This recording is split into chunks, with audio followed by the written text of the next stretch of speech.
आज की current affairs में सबसे पहला बिंदु है युद्धपोत विक्रांत को लेकर। अब ये जो युद्धपोत विक्रांत है ये क्यों चर्चा में है, क्योंकि अभी अभी राजनाथ सिंह जो रक्षा मंत्री है उन्होंने इस युद्धपोत पे समुद्र में रक्षा के जो बड़े बड़े अधिकारी हैं, मतलब थल सेना, वायुसेना और जल सेना, तीनों के जो उच्च अधिकारी है उनके साथ में मीटिंग करी है, उनके सेना प्रमुखों के साथ में मीटिंग करी है और ये मीटिंग समुद्र में हुई है और इसी युद्धपोत पर हुई है। तो ये युद्धपोत इंपॉर्टेंट हो गया। दूसरी बात ये कि ये भारत में ही बना हुआ युद्धपोत है, स्वदेशी निर्मित युद्धपोत है और ये विमान वाहक पोत है।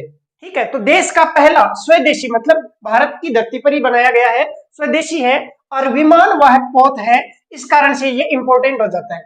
अब ये नेवी का है, इस कारण से INS Vikrant, Indian naval services Vikrant. ठीक है, इसका नाम ध्यान रखना है। सवाल पूछा जा सकता है कि हाल ही में स्वदेशी निर्मित कौन से युद्धपोत पर बैठक हुई है। ठीक है, तो ये हो गया युद्धपोत विक्रांत। ठीक है, ये विमान वाहक, मतलब इस पे युद्ध के लिए विमानों को ले जाया जाएगा।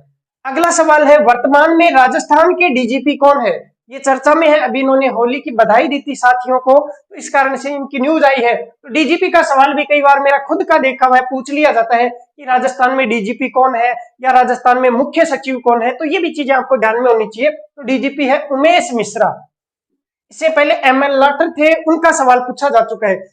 ML लाठर जब थे तब सवाल पूछा भी गया था कि पुलिस महानिदेशक कौन थे, तो सवाल यहां से भी बन सकता है। अगला है मुख्यमंत्री बाल गोपाल योजना। देखो, बाल का मतलब होता है बच्चा, गोपाल का मतलब होता है गाय, गाय से संबंधित। ठीक है, गोपाल गाय को पालने वाला, इसका मतलब बच्चा है, गाय है। तो आप समझ पाए होंगे कि गाय से हमें दूध मिलता है, दूध है वो बच्चे को पिलाना है। तो दूध बच्चों को कहाँ पे पिलाएंगे, गाय का दूध, तो इसका मतलब विद्यालय में पिलाएंगे। तो विद्यालय से संबंधित ये योजना है। तो अब से, क्योंकि बजट में इसकी घोषणा हुई है, पहले केवल 2 दिन दूध पिलाया जाता था, अब 6ठों दिन, मतलब सोमवार से शनिवार तक बच्चों को, और कक्षा 1 से कक्षा 8 तक के बच्चों को।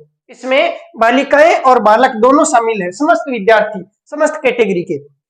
तो समस्त राजकीय विद्यालयों और जितने भी मदरसे हैं, सरकारी मदरसे हैं, उनमें कक्षा 1 से कक्षा 8 तक के छात्र छात्राओं को अब सप्ताह में 6 दिन दूध उपलब्ध कराया जाएगा। ठीक है, तो आज के ये मुख्य खबरें थी, आपको इनको ध्यान रखना है।